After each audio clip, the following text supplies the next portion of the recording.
Joseph Taylor Robinson was probably the most successful Arkansas politician in history. And I don't accept Bill Clinton from that. Certainly, he was the most enduring. He was in the legislature, some legislative office, either in the state or in Congress, for 43 years. And he began when he was 21 years old. He got elected against all odds. He got elected to the state legislature when he was only 21 years old. And he was a highly successful legislator. He was a great orator, recognized even before he went to the legislature. In 1902, he was elected to the United States House of Representatives, against great odds. And he served there until 1912. Robinson always wanted to be a senator. So in 1912, when Jeff Davis's first term as a U.S. Senator was ending, he thought seriously about running for the Senate against Jeff Davis, but he decided against it. He recognized that Davis probably could not be beaten. So instead he ran for governor against another old ally, George Donaghy, who was a very progressive governor and was seeking his third term. They had a very nasty campaign, and Jeff Davis, of course, was reelected to the U.S. Senate, and Joe T. Robinson was elected governor. But days before he took office and days before Jeff Davis's new term was to begin, Jeff Davis died. Joe T. Robinson wanted to be a U.S. Senator. He wanted to maintain and retain his position in Washington and work on national issues. But he had just been elected governor.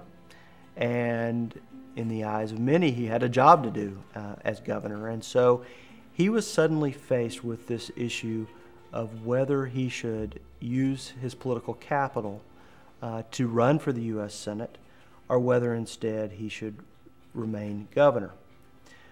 Now, at this time, the amendment to the U.S. Constitution had not been passed that required the vote of the people to elect U.S. senators.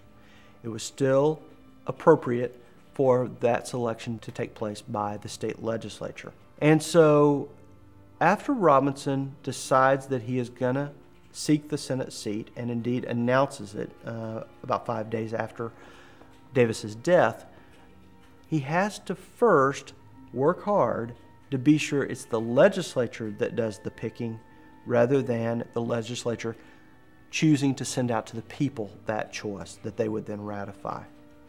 And so there is a very close vote, indeed a one-vote margin, by which the legislature says, we will pick the next U.S. Senator. And of course, he had great power in the legislature.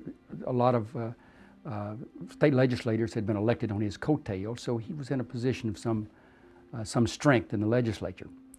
But there was a pretty nasty fight, but eventually he won. So that in a matter of about 2 months, he was a United States congressman, a governor of Arkansas, and a United States senator.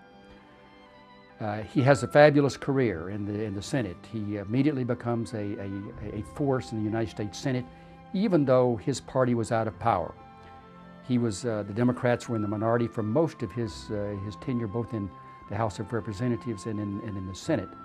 But even at that, he was a man of considerable power and influence and effectiveness in the Congress. His first years in the Senate were spent working on issues important to the state, but ultimately he began placing his focus on leadership positions in the body. He becomes a leader of the Democratic forces in the Senate.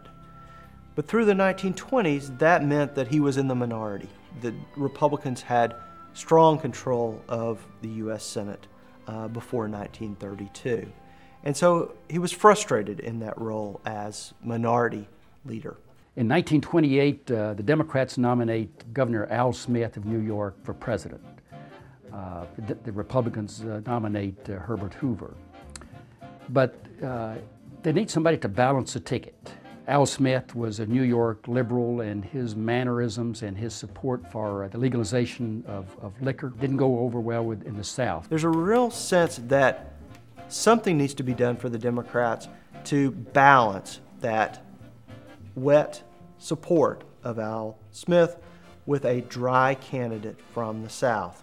And it is clear that Joe T. Robinson, as this Democratic leader in the Senate, is rightly positioned. He was a great barnstormer. He was a great retail politician.